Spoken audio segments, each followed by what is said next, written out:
Hello everybody, I want to do a little tutorial on how to find out what occult practice should you focus on based upon your astrology, your birth chart. So first of all, if you need to pause this, pause it and go ahead. You need to find out, number one, what is your sidereal birth chart, and you need to find out your houses based upon your rising sign. So you want to look for the sign that rules your 8th house. This is all about the 8th house. There will be a side note that you also want to notice where your Ketu is placed, and that will be your south node. So when you look at the sign that rules your 8th house, if that is predominantly Aries, sometimes you'll have 2 signs per house, but you want to look at the one that is the majority of the house, the majority of it. So if it's Aries, it's Mars, Taurus is Venus, Gemini, Mercury, Cancer, Moon, Leo, Sun, Virgo, Mercury, Libra, Venus, Scorpio, Mars, Sagittarius, Jupiter, Capricorn, Saturn, Aquarius, Saturn, and Pisces, Jupiter. So you want to know that when you do find your planet, you want to then look in your chart to find out what house that planet is in. So let's say your 8th house is in Scorpio, which is a really powerful place to have 8th house. Then you want to look at where your Mars is placed, and that is the Lord of your 8th house. So then let's say your Mars is in the 4th house. That will determine which kind of magic practice you should do. So here I've drawn out the magical practices for each house. Now this is just a bare bones kind of discussion about each house. You can practice any one of these magics. It doesn't mean that you can't practice the other magics, but these particular magics that are in the house of the planet that rules your 8th house is very powerful and transformative to you, and what I call the path of moksha. So, first house. So if the ruling planet of your 8th house is in the first house, these are acts of self-care, strengthening your body, gemstone magic, and you want to look at the gemstone of your ascendant Lord, and channeling and writing. Second house is the wealth and nurture house. So this is giving food to the needy, speaking truthfully, because it does actually rule the throat, manage your finances, herb and plant magic, and earth spells. And I should also write a caveat, like working with elemental earth beings in here too. Third house, which is courage and effort. These are short travels, so traveling around to your local area where there's spiritual places to soak up those energies, public speaking, healing the opposite gender, energy work, air magic, and working with weather magic. Fourth house is the home and the mother. This is protection magic, like psychic protection magic, deity worship, offerings, water magic, specifically goddess worship, and I would also add here ancestral mothers, working with your ancestral mothers, healing the divine feminine, moon magic, and working with house elves because of the connection to the house. The 5th house is children and creativity. This is healing your inner child, mantras or vocal incantations, spell songs, learning names of gods, art magic, and sun magic. And when I say spell songs, it's because it's related to mantras. So learning ancient language and prayers and incantations from ancient languages. 6th house, enemies and disease.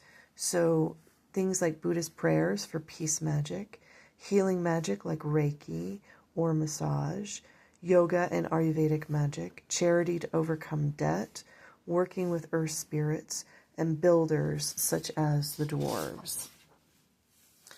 7th house, partnership marriage, tantra, healing with relationships, ritual work with others, love spells, empathy spells, magical art. 8th house, transformation and mystery. This is a very powerful one, and it's kind of an overarching one. If the ruler of your 8th house is also in your 8th house, it's general occult study, astrology and planetary magic, death and rebirth magic, ancestral practices, along with the 12th house, and accepting change and accepting that your magical path is going to change often in your life. And this is a very powerful sign to have this in. Magic will be a very big part of your life. 9th house, Dharma. This is pilgrimage to holy sites, working with a guru, ancestral healing practices, luck magic, magic in wide open spaces, and fire purification. And if you work with gods like Agni, doing specifically the Agni pujas is so powerful for people who have their 8th house lord placed in the 9th house. 10th house, career and karma. This is protection magic, earth magic, using stones and deep earth beings, ancestral fathers, healing that father wound, deities, which are fathers, money magic, learning deep magical ethics, and running spiritual groups is also a spiritual practice. 11th house, gains, desires, and community, astral travel, charitable giving to the mystics and those in need, traveling, learning languages, air magic, channeling, unique magic, creating your own system. The 11th house rules the energies of Aquarius. So this is actually creating your own unique magical system. I would also kind of put in here a little bit of chaos magic or elemental magic. And then the 12th house, and this is liberation and losses, ancestral magic, specifically for the recent dead, psychopomp work, so helping ferrying souls or helping the hungry dead find rest and repose, meditation, letting go of materialism, water magic, astral travel and communication with other worlds. So you also want to look at where your Ketu as well is in here. So you want to look at where the 8th Lord sits and where your Ketu or South Node sits. So those two houses will be your powerhouse. So another thing is if you calculate your Mahadasha or Antardashas, which are Mahadashas are your greater cycles, Antardashas are your smaller cycles. In your Mahadasha of your planetary lord of your 8th house, you will learn a lot about magic. That is a time when your occult practice will really take off. There's also issues with if they're in Kendra, Trikona, or Dusthana houses. So if it's a Kendra house, which is 1, 4, 7, or 10, you really want to focus on self-development, stabilizing your life, focus on balance.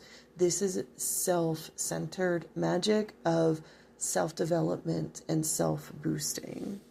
Trikona houses, which are 1, 5, and 9, these all, are ruled by mantras, but spiritual growth, and you want to do spells specifically for spiritual growth and expansion of your knowledge and gifts. And you want to live your life in Dharma.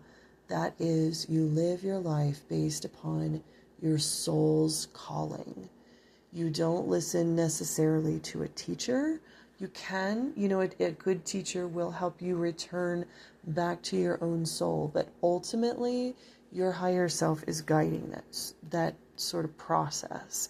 So you need to relinquish your ego and live life within your dharmic way.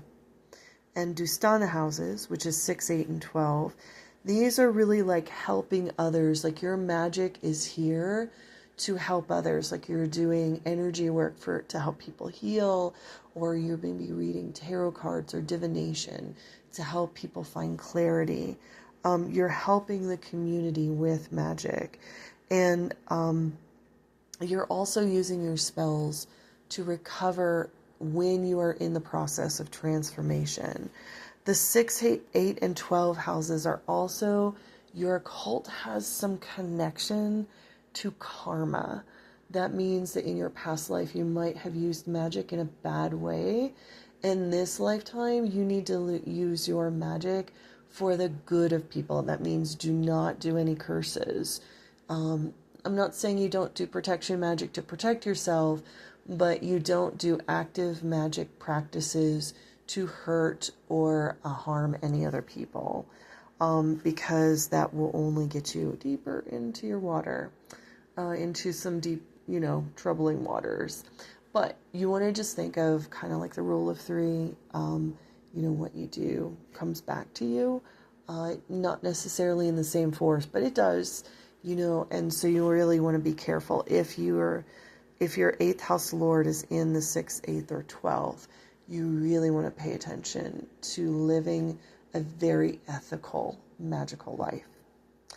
So there are also the situation of if that planet is exalted or debilitated. And I have like a whole video that I can do about exaltation and debilitation, but just, you can look it up online. Just say, is Mars in Pisces debilitated? You could just ask that question online. But if your 8th house lord is debilitated, you're going to learn magic later in life. Whereas if it is exalted, it will become early and it will be easy. So if it is debilitated, it's later in life, and often that magic will come with some kind of either personal or physical sacrifice. You may have to pay a lot of money to learn it, or it may come with a lot of difficulty. But trust me, that is not a bad thing, because the 8th house excels in sacrifice and transformation. So I think it's actually good if your 8th house lord is debilitated. It means, number 1, you're going to come into your magic later in life, and you're going to be very mature in your magical practice. And it will be very, very powerful because you have sacrificed and transformed so much of yourself for that practice. So I hope this helps, and happy magic using.